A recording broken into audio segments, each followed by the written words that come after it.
some things I learned from law that this is not to be done too regular. If you work well and smart, you usually do not need to put in a lot of hours every day. We are going to be blown apart by the metaverse, but it will take, again, just like internet happened over 12, 15 years. There's a maturity cycle of 20, 25 years.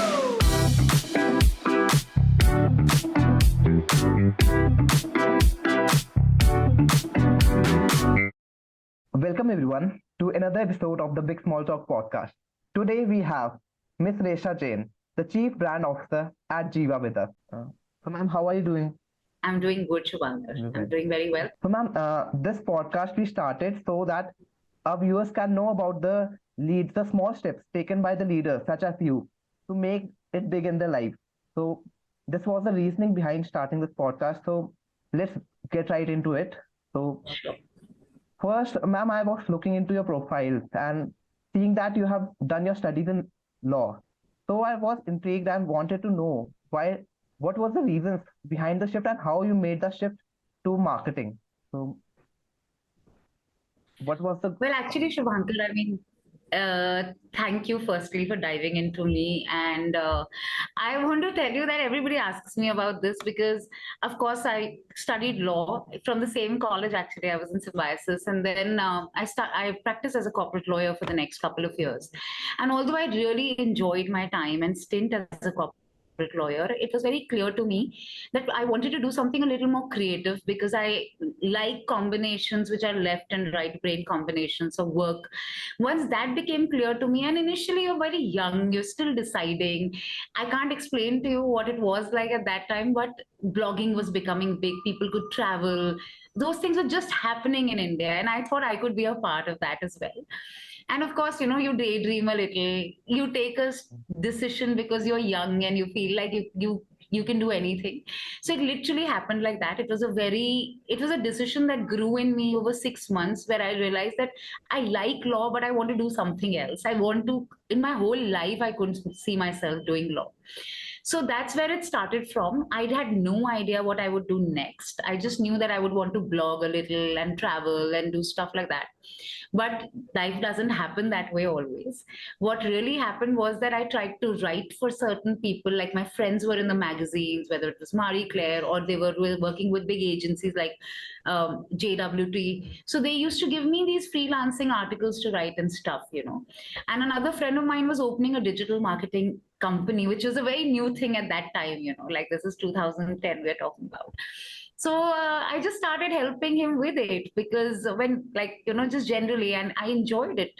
So actually, I had no idea when I was leaving law that I would go into content and then marketing.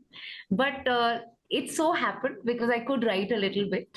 And I'm very, very grateful that it happened. That's nice to know, ma'am.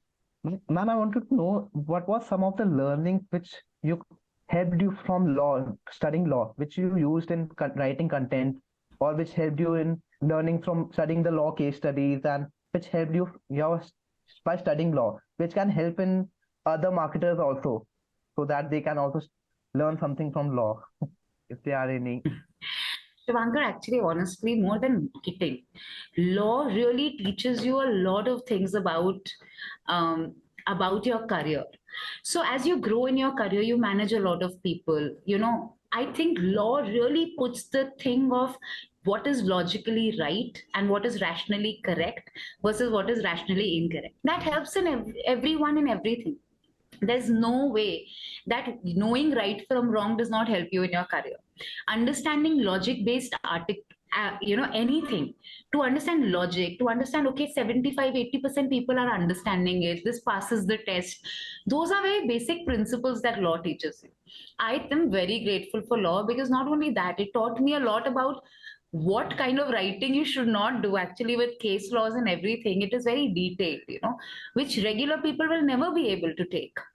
What kind of content you should not create, whether it's design, whether how to speak to people simply. I mean, some things I learned from law that this is not to be done to regular people because lawyers learn a lot by reading a lot, and not all of it really leads to the kind of content or the kind of reading that my customers want to do. But law generally, teaches you right from wrong. It teaches you logic-based principles and and how to apply that to day-to-day life, teaches you how to manage things, because I think that really helped me manage large teams. How to, but I personally am very grateful to law, and I think a lot can be learned from it. Okay, ma'am. That's a great answer, ma'am. Ma'am, seeing by your profile, I've seen that you have worked in a lot of startups, great startups like Sugar, Myntra, and in startups you learn a lot, but they are also challenging and long work, long days. So I would want to know, being a human resources student, how did you manage your work-life balance, work-life integration, and so, and just in curiosity. Sure. Well, Shubhankar, I have to tell you the truth that the startups differ from each other. A Myntra is very different from a Sugar, is very different from a Jiva. So, like there are certain startups which are very huge. Like Myntra, there is like excellent work-life balance mostly, except certain periods where you yourself are so excited for those events. Um, Early stage startup will obviously require that much more, but for me it's been good because I genuinely really enjoy what I do. It's my passion, my work. I don't feel, and this may be a very controversial answer because of how people get trolled these days, but honestly, to me, it has never been an issue. If work is required and I'm enjoying and I'm in the flow of things, then I don't look at the number of hours. Having said that, I realize that if you work well and smartly, you usually do not need to put in a lot of hours every day. There are periods of time when anything, just like life, gets broken and then you have to put in some hours. It's the nature of the beast. But I don't think it is necessarily that you don't have to. Another thing I have realized is that when you give your 100% and people in the org and your manager knows that, then a lot of times you also get a lot of leeway when you need it, because we all need free time and stuff. So I have actually found the startup journey very easy. There are days when I have not been able to have enough strength in the morning, and I've just messaged in and said I'm not coming in, and nobody's ever said no, so I think it's okay, it's manageable. Okay, ma'am. So, ma'am. So, ma'am, I also wanted to know one of the biggest challenges which you have faced in your career during the period of startups, and what was some of the learning from that period or from that challenges which you overcame. Look, there are many challenges that you go through day to day in terms of startups. I think the first time when my journey from law to content was very for the first couple of years were very tough. What I learned from it is that you have to silence the voices in your head and other people's voices. You don't have to be the number one in doing something new on day one. You can get there over a period of time. We are very, very unkind and cruel to ourselves. There are too many expectations we have of ourselves, which I don't think is right. I think to anybody who's making a shift, I would say take it easy on yourself, give it your all, but and never think that if you can't fail 5 times, or there is no failure in wanting to move to a different thing and do a different thing. So I personally think that was a very big learning, to understand that you can be confident in yourself and you can do what you want to do. And even if it does not work out, for me, it worked out. But even if it does not work out for someone, you can shift as many times as you want and pivot in life because it's your life. The second thing was when I joined Myntra, the first thing that I worked on was that Myntra was going app only. And this is 2015, and nobody was app only. Yeah. Web was a very big part. People were still shopping on desktop, and customers were really pissed off. And to the whole journey of educating the customer that we're going app only because we want a certain shift, and now apps are the norm, for these aggregators especially. So that whole education, it taught me a lot about how to speak to customers. What is the way to tell them your dream, your vision? How are they, how well are you telling your story, so that they also want to be a part of your journey of doing something innovative, something new in a country. So those kind of things really helped me, in getting better at communication and speaking to customers, which is very important. I think one very big jump for me is that from content, creative content, to going into the whole content marketing domain, social media, this, that. I remember from Facebook to Insta to even when TikTok came in, or even when like platforms like now short form platforms are here, like Moj and stuff, or you have a Pinterest, which is very different, or YouTube, which is very different. Social media was a very, very new thing. And then we, of course, made Sugar the number one social media platform, Insta platform in India. So those things, those scaling things, understanding audience, understanding taste, understanding brand, those things have been challenging, but very, very, very satisfying. That was a great answer, ma'am. Ma'am, you have worked in the era of where internet was booming, the e-commerce was booming, and it has a great impact on different industries. Like it had impact on the beauty industry, and you have seen it from a very close by because you have worked in great brands like Myntra, Sugar. So I wanted to know, so what was the impact which the e-commerce, this app ecosystem brought to the new companies like new startups, and how do you see it going in the future, and what other industries? I don't I don't think this is a guesswork game. The whole country has seen what it has internet done. From, of course, consumption patterns are different. People are being able to buy more. People are being able to access multiple things at multiple price points. Customers are definitely benefiting, but so are companies. We didn't have unicorns. We have so many. We didn't have the kind of startup culture that we do. So internet has enabled all of that and more. It's not only enabled companies, it's enabled personal brands like influencers and stuff.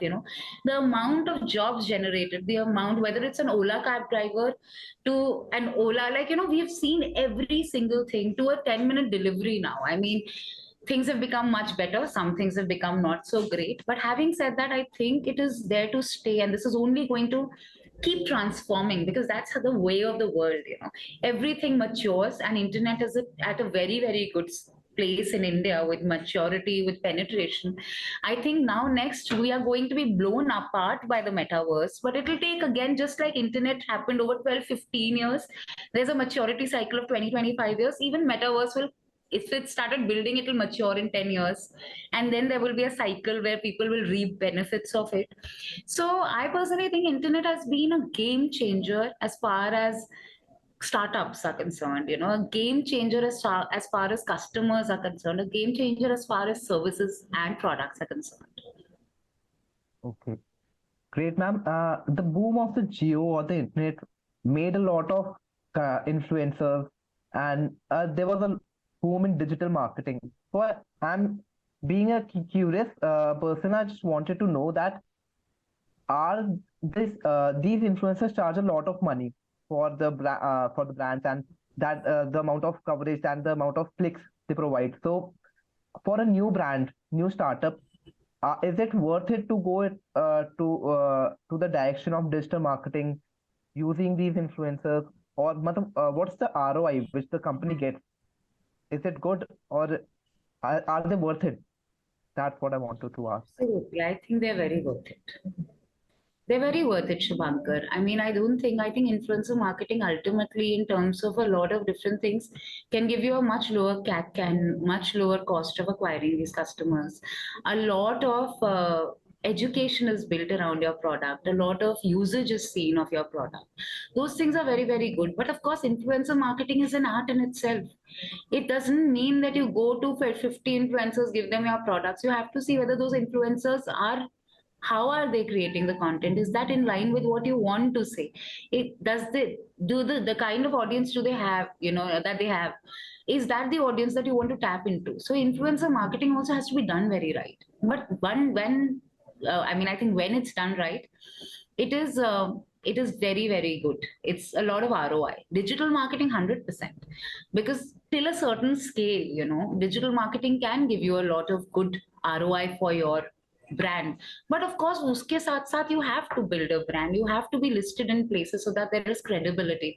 You have to have your social presence right so that there is credibility. Your website, your app, everywhere that you are showcasing yourself. Those things also have to. I mean, there are many, many things that go hand in hand. But digital marketing gives a great ROI to new brands.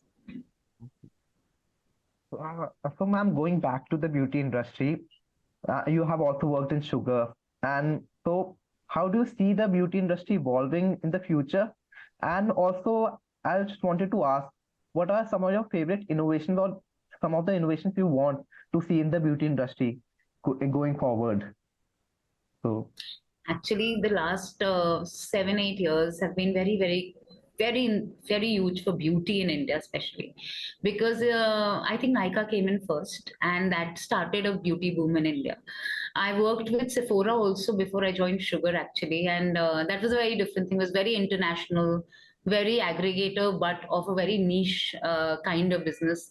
Then Sugar, which is very masstige, and became so huge and such a favorite brand amongst people.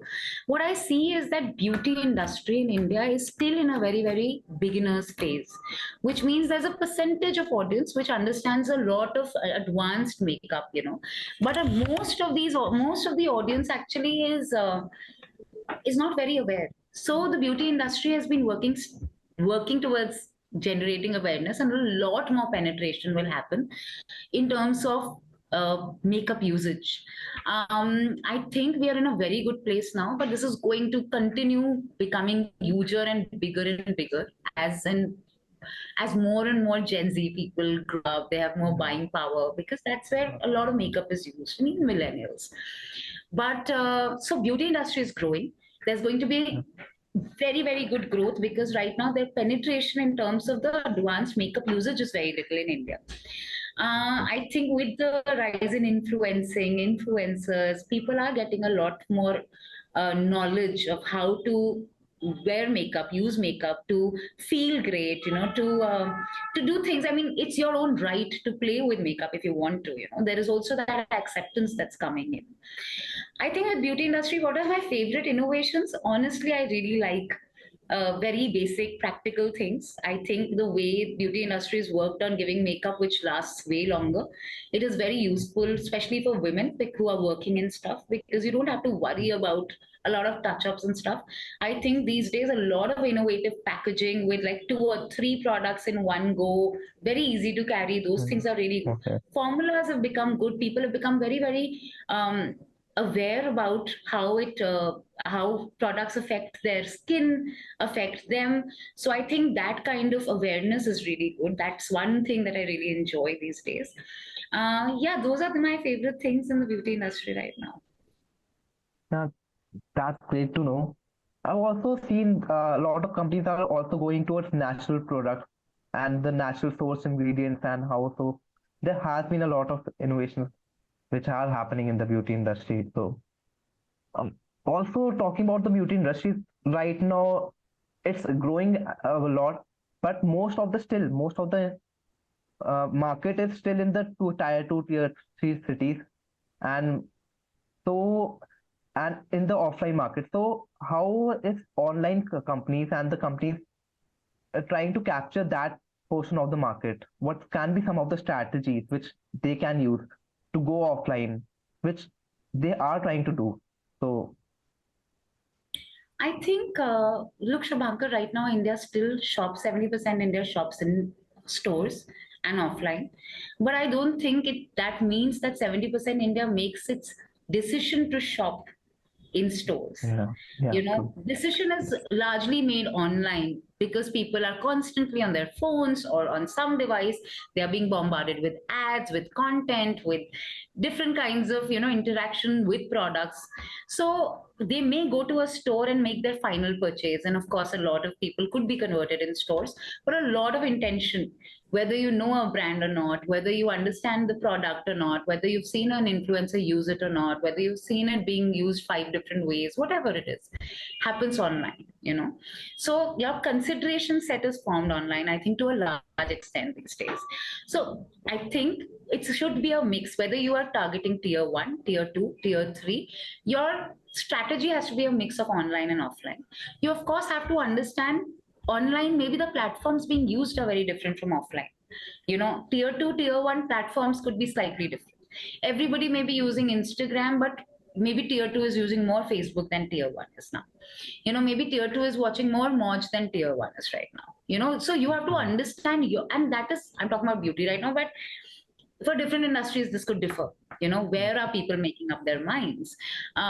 So largely I think the offline journey with tier 2 or tier 3 has to be in the kind of way that they understand whatever they are consuming. If I'm trying to talk to them, maybe I will choose a TV show to integrate my product in, whereas maybe for a tier 1 I may use a TVF show to integrate my product Okay. in. Yeah. The influences I use could be different, the language that I use could be different. There are many ways that you could just target the things that they may be doing versus tier 1 is doing. That's it.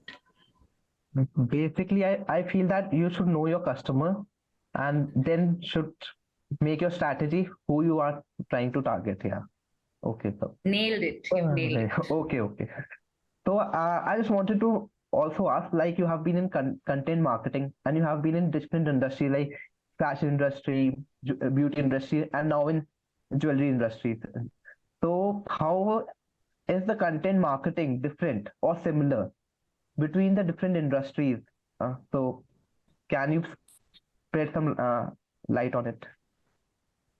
Sure. Actually, it can be very different, Shivankar.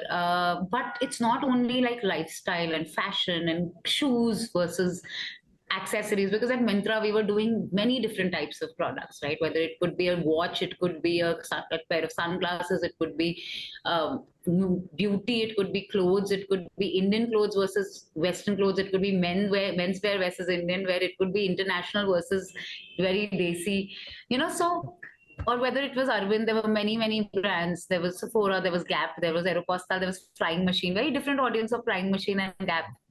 you know whether you come to sugar, it's different, Giva is different, but what I understand is one thing. If you want to take a principle that can apply to everything, is that you need to understand your audience, because audience within these segments would be very different. What they expect from your brand will be different. So what are they engaging with your brand for? You need to understand it from their perspective. What is the story that you want to tell of your brand? That is very important. Which is the cohort you are going after? Understanding that is very important. The amount of clarity you have is the better content, the better marketing material, the better branding that you will be able to do. I have learned that more industry wise, things could be very different. Thankfully, with me, I've been in fashion, lifestyle, beauty, and jewelry. A lot of my audience has been mass stage, mass. A lot of my audience has been very women centric in the last few years. Earlier with, of course, with Gap and with Arvind and with Myntra, it was both men, women, and unisex. But over here, it's been women. What I've realized is that there are certain things that people understand. Keep it simple, keep it relatable, give something of value, which means a lot of education can happen on the internet today. Please don't try and sell things and shove things down your customers' throats all the time. These things are norms that will work everywhere. You know, then of course, stick to your brand language. If you're a Zomato, you're going to be quirky and fun, but not everyone needs to be a Zomato. Okay. Somebody can be a quiet, like it's just like people. Brands are like people. Everyone has their own distinct personality. So create a distinct personality for your brand. Communicate it through channels where your audience is present. And what you are communicating, keep measuring very, very well to see what is impacting your audience. Because otherwise it gets lost in the noise. And do something which is 1% at least better than everybody else. That over a period of time becomes huge. You go far ahead if you just keep moving in that direction. Yeah. So different industries, different audience, but these norms remain the same, and you can nail anything with these norms. Okay. These are, I think, the golden principles which any marketer should follow. So, I just wanted to also know that right now you're in the jewelry industry. So, jewelry is basically very close to heart for Indian, at least Indian women, and it's very close to heart. And basically, till nowadays, people used to mostly mostly offline, I think so. Is it now Jiva trying to change it so that people can see more type of designs and more type of different innovations? And so what is Jiva trying to do, change and disrupt in the jewelry industry? I would want to know. Look, Jiva is trying to make silver jewelry accessible to the Indian audience. India mein gold jewelry has, like, has really like organized sector from Tanishq to Mia to Shaya, to, sorry, Carrot Lane. There are many players in the organized Indian gold jewelry market. I think Jiva is trying to create a silver jewelry organized market. The whole idea is that today's woman wears a lot of jewelry which is not always gold, with our mothers. And I remember us earlier, we'd wear the same tops for like months, but now women want to change it, and they want to go to office and wear something which they feel very comfortable owning. They don't always, after a while, they don't always want things that can get lost. These are things, if you buy silver, it is still something of value, you can still pass it on. You wear it to work, you still feel like you're wearing something great, but you don't necessarily feel so scared that, oh my God, I don't want to lose it. Oh my God, I'll have to wear the same thing for a month. So I think the Indian woman's needs have evolved as she has evolved. And as she's going to work, she's going to office, she has more money, she wants more choices. So I think Jiva is in that space to give people a very credible jewelry experience from someone they can trust. They can keep, like, getting these pieces that they can cherish, but they don't have to worry about, wearing the same thing or losing it. Great, I think so. Silver doesn't have the issue of gold, that of losing at it, and still much better than artificial jewelry. So that yeah, so Exactly. it's a great space to be in. Yeah. So I think so. We'll go to the last segment of the podcast, which is just rapid fire question. It's just basic Okay. candid questions which I'll ask to you. So basically, ma'am, do you have any favorite book or any book you want to recommend to us? Look, I have many books. So with non-fiction, I think Daniel Kahneman's Fast and, Slow. I think it's brilliant, brilliant. I would recommend that to everybody who just wants to understand how the brain works and our own biases. I think Barking Up the Wrong Tree by Eric Barker. I really like it. I mean, I think it teaches you a lot of fundamentals very easily. I like these books. Fiction. I am one of those people who really likes. There are many, book thief. I think my favorite fiction book, but would have to be Milan Kundera's. This is not a rapid answer at all, Shavankar. Books you ask me, No I will problem. give you 50 names. No problem. No problem, ma'am. We can I also think you can Milan also tell the Kundera's. explanations why do you are recommending that book. It's just a section, Yeah, so you can. see, let me stop there. I really like these books. Hmm. Okay, okay. So, ma'am, another. What's your go-to food? What's your favorite food? My go-to food is, oh my God, dal chawal, aloo ki sabzi. Um, Okay, ma'am. It's my favorite food. I can't explain how much I like Okay, it. okay. Your favorite TV show? My favorite TV show, this keeps changing, I mean, but off late, I've really enjoyed a couple of shows. I think there was this really freaky show called Severance on Apple TV, which I really liked. I genuinely liked it. There are some funny shows. I can watch Friends again and again. I've watched it 30 times, 40 times. But off late, yeah, these are some of the ones that I can think of right now. I enjoyed Shantaram also recently. Hmm. So your favorite skincare product? My favorite skincare product is basic moisturizer. I think Okay, nothing works better than the basic moisturizer. okay, And honestly, I'm one of those basic people. I have used a lot of Quench moisturizers. I love them. And I'm a sugar fan, so I will always be in their thing. So I love Quench products. Hmm. okay. I think so. Everyone should use some moisturizer. Yes, So I yeah, think yeah, it's basic and it's important. yeah. So the last question: who is your inspiration and why? Shubhankar, inspirations I've realized, of course, there are lots of inspirations outside. I get inspired by everybody, including the juniors in my team and everybody, because people teach you a lot. If you're smart enough, you will learn a lot from everybody. And I hope I'm decently smart. But more importantly, you have to see my mom, okay? She wakes up at 5:30 in the morning. She's been running her own brand and business for the past 25 years.